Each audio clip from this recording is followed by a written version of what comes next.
할렐루야! 이제 광야 식탁 61번째 시간이 돌아왔습니다. 이 세상은 광야입니다. 그러므로 고통이 많습니다.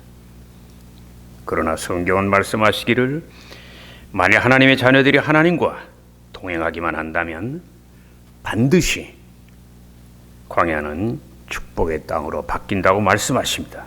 그러므로 오늘 말씀을 믿음으로 받아들임으로 꽃피고 열매 맺는 삶을 살아가시기를 예수님의 이름으로 축원합니다. 이제 오늘 함께 은혜 나누실 말씀 열왕기하 20장 1절에서 3절 말씀을 보십니다. 하나님의 말씀은 열왕기하 20장 1절에서 3절입니다. 우리 함께 한 목소리로 봉독해 올리겠습니다.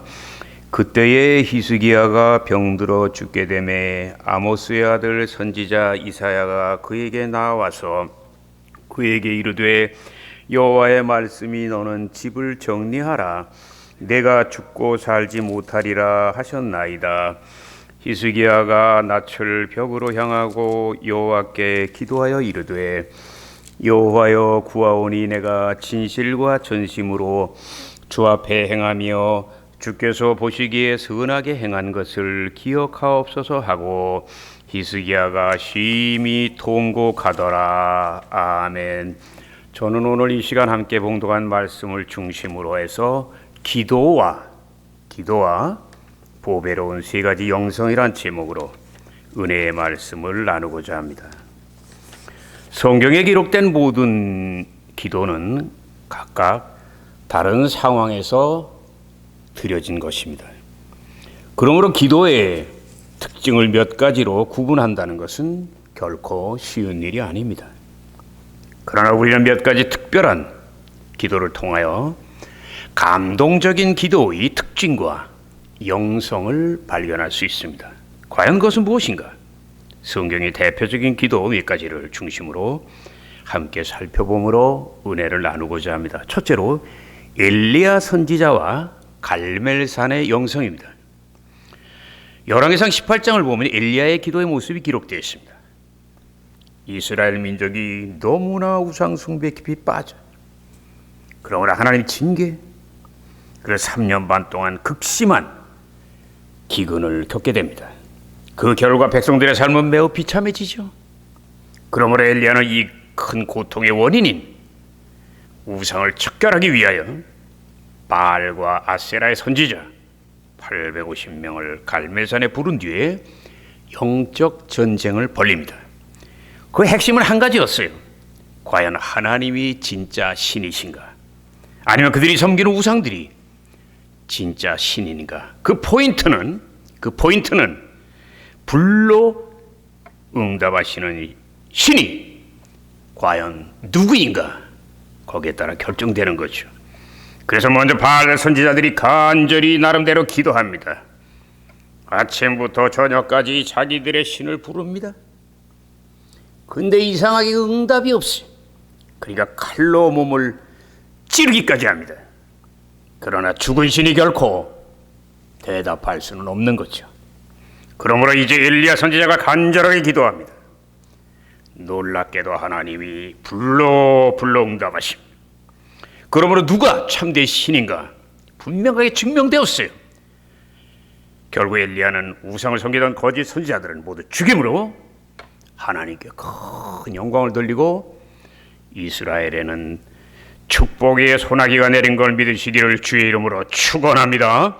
그런데 엘리야 선지자의 기도에는 과연 어떤 특징이 있었을까요? 한마디로 그는 기도에 생명을 걸었어요. 왜냐하면 자기의 기도가 응답되지 않으면 하나님의 살아계심과 영광이 나타나지 않을 뿐만 아니라 이스라엘 민족의 기근과 고통도 계속될 것이요 결국은 자신의 목숨도 잃어버리게 되기 때문입니다. 성경 열왕기상 18장 42절을 보면 엘리야 선지자가 어떻게 기도했는지 그 모습이 분명히 기록되어 있습니다. 먼저 땅에 꿇어 엎드렸고 얼굴을 무릎 사이에 넣었다고 성경은 분명히 말씀하고 있습니다. 근데 얼굴이 무릎 사이에 들어가기 위해서는 먼저 뱃속에 있는 모든 것들을 다 빼고 비워야 돼요. 그러므로 최소한 금식을 10일 이상을 해야만 그것이 가능한 걸 믿으시기를 주의 이름으로 축원합니다. 그러므로 우리 엘리야의 기도의 영성은 한마디로 흑암의 세력이 다가올 때 결코 물러나지 않고 끝까지 싸우는 담대한 영성인 걸 믿으시기를 예수 이름으로 축원합니다. 그런데 이런 엘리야의 강한 영성이 오늘날 이 말세에 왜 필요합니까? 오늘날 어둠의 세력은 다양한 모습으로 하나님의 자녀들을 공격해요. 그때 만일 우리가 강하게 싸우질 않으면, 그리고 쉽게 포기하고 낙심하면 어둠의 영은 더욱 기승을 부리며 우리를 점령할 거예요. 다시 말하면 마음과 육체와 영혼을 조금씩 갉아먹을 거예요. 그리고 우리의 삶을 전체로 짓누르고 묶어버릴 거예요. 그러므로 그 사람은 마치 수렁에 빠진 사람처럼, 웅덩이에 빠진 사람처럼 자기도 모르게 조금씩 침몰하고 죽어가게 될 거예요. 마귀의 역사는 급한 것 같으면서도 서서히 죽입니다. 하나님의 말씀과 성령의 능력으로 무장하시기를 예수 이름으로 축원합니다. 두 번째는 히스기야 왕의 벽만 바라보는 영성이에요.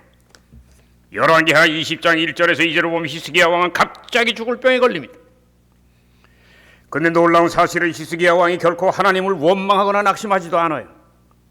더욱이 유명한 의사를 부르지도 않고 약초를 구하지도 않습니다. 놀랍게도 그가 하는 행동은 너무나 단순한데 놀라워요. 침대 옆에 벽을 바라보며 간절히 기도합니다. 벽을 바라보며 간절히 기도합니다. 그런데 벽을 바라보며 기도한다는 의미 무엇이에요? 결코 나는 죽을 병에 걸렸다고 이사야 선지자를 통해서 하나님의 말씀을 들었지만 문제와 환경과 질병을 나는 절대 바라보지 않겠다. 오직 절망의 벽 건너편에 계신 살아계신 하나님만 의지하겠다. 그 믿음이 바로 성경이 말씀하는 살아있는 믿음이요, 그러므로 당연히 살아계신 하나님이 그를 살린 걸 믿으시면 한번 아멘. 우리는 히스기야가 어떻게 기도했는지 이사야서 38장 14절에서 16절 말씀을 통해 알 수 있어요. 나는 제비같이 비둘기같이 슬피 울며 나의 눈이 짓무르도록 하나님만 바라보나이다. 주여 간절히 소원하오니 나를 치료하시고 제발 나를 살려 주옵소서. 제발 나를 살려 주옵소서.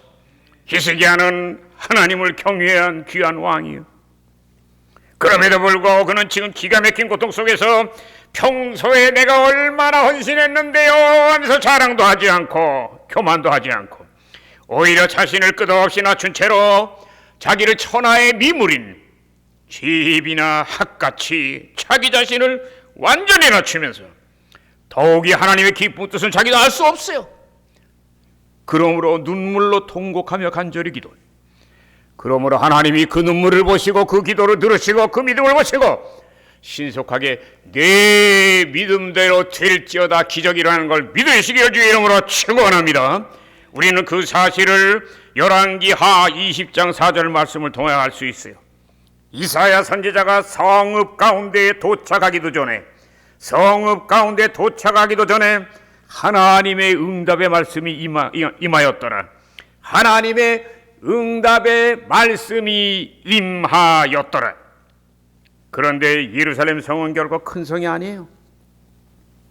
그러므로 성의 중앙이라는 말씀은 이사야 선지자가 하나님의 뜻을 왕에게 전한 다음에 걸어서 30분도 되지 않은 매우 짧은 시간을 얘기합니다. 그러므로 우리는 신속한 응답을 통하여 하나님께서 히스기야의 기도를 얼마나 기뻐했는지 알 수 있어요. 그렇다면 과연 히스기야의 기도의 영성은 어떤 거예요? 죽을 병에 걸렸음에도 불구하고 결코 문제나 환경을 바라보지 않고 오직 살아계신 하나님, 좋으신 하나님, 능력의 하나님만 바라보는 절대 긍정의 영성인 걸 믿으시기를 예수 이름으로 축원합니다. 예수 이름으로 축원합니다. 절대 긍정의 영성을 가지시기를 예수 이름으로 축원합니다. 끝으로 세 번째, 예수님과 골방 기도의 영성이에요. 예수님은 마태복음 6장 6절에서 8절에 이렇게 말씀하십니다.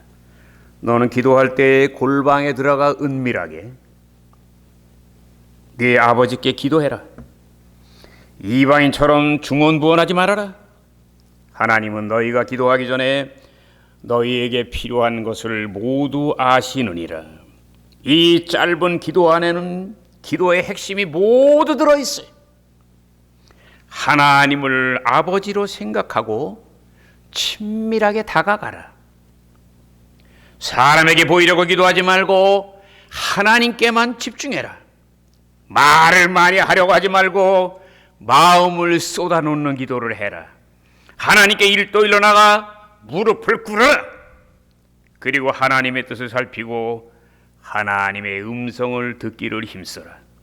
그러므로 예수님이 가르쳐주신 이 복된 기도는 바리새인들의 기도와는 정반대의 기도인 걸 우리는 알 수 있습니다.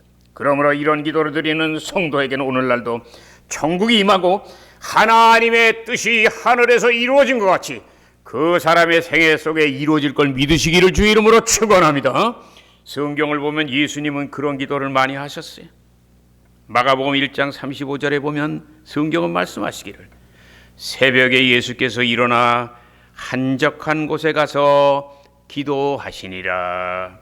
그리고 마태복음 14장 23절을 보니까 무리를 보내신 후에 기도하기 위하여 따로 산에 올라가신 뒤에 해가 저물 때까지 그곳에 혼자 계셨더라.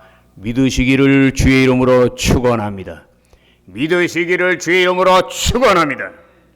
이제 한 가지 말씀만 드리고 오늘 말씀 맺겠습니다. 오산리 기도원에 올라가면 기도할 수 있도록 작은 골방들이 여러 개 만들어져 있어요. 세멘트로 지었고 머리를 숙여야만 들어갈 수 있는 좁은 공간입니다. 저희가 자주 다녔던 옛날엔 바닥에 온돌도 없었어요. 바닥에는 딱딱한 나무로 되어 있어요. 그러므로 처음 이곳에 들어가면 매우 기분이 복잡해집니다. 왜냐하면 답답하기도 하고 또 하나는 마치 인생의 패배자가 된 채로 외딴 섬에 혼자 유배와 귀향으로 온 것 같은 기분이 들기 때문이에요. 그러나 몇 번 기도굴에 들어가다 보면 놀라운 하나님의 은혜를 경험하게 됩니다. 왜냐하면 어느 누구에게도 말을 못할 나의 고통을 주님 앞에 마음 놓고 쏟아놓을 수 있기 때문이요. 비록 기도가 서툴고 평소에 담대한 기도를 드리지 못하지만 그곳에서는 마음껏 소리를 지르면서 기도할 수 있기 때문입니다. 그러므로 그때부터 마음의 문이 활짝 열리게 되고 결국은 눈물로 기도하고 영혼으로 찬양함으로 하나님을 뜨겁게 만나는 기적을, 응답을, 문제 해결을 얻게 되는 걸 믿으시기를 주의 이름으로 축원합니다. 그러므로 그때부터 그 작고 우중충한 기도굴은 그 사람에게 어떤 장소입니까? 야곱이 아버지를 속이고 장자의 명분을 뺏은 뒤 도망가다가 돌베개 벤 뒤 노숙자같이 길에서 잠들어 있을 때에 꿈에 하나님을 만나고 7가지 축복의 약속을 받았던 그 감격의 장소와 똑같은 장소가 되는 것이며 바로 그 장소는 사도 바울이 예수님을 핍박하는 원수짓을 하다가 부활하신 예수님을 만남으로 180도 변화되고 죽도록 충성하는 사도의 삶을 시작했던 영광의 다메섹 도상이 되는 걸 믿으시면 한번 아멘. 믿으시면 한번 아멘. 그렇다면 예수님의 골방 기도의 영성은 과연 어떤 거예요? 오직 하나님만 바라보는 1대1의 만남의 영성. 그러므로 인생이 180도 바뀌는 새로운 변화의 영성이 바로 골방기도의 영성인 걸 믿으시기를 주의 이름으로 축원합니다. 사랑하는 성도 여러분, 하나님은 하나님의 자녀인 여러분을 너무나 사랑하세요. 그러나 하나님은 우리에게 쉽게 다가오시질 않아요. 그 이유는 생각해보면 하나님에게 있는 게 아니라 우리에게 있습니다.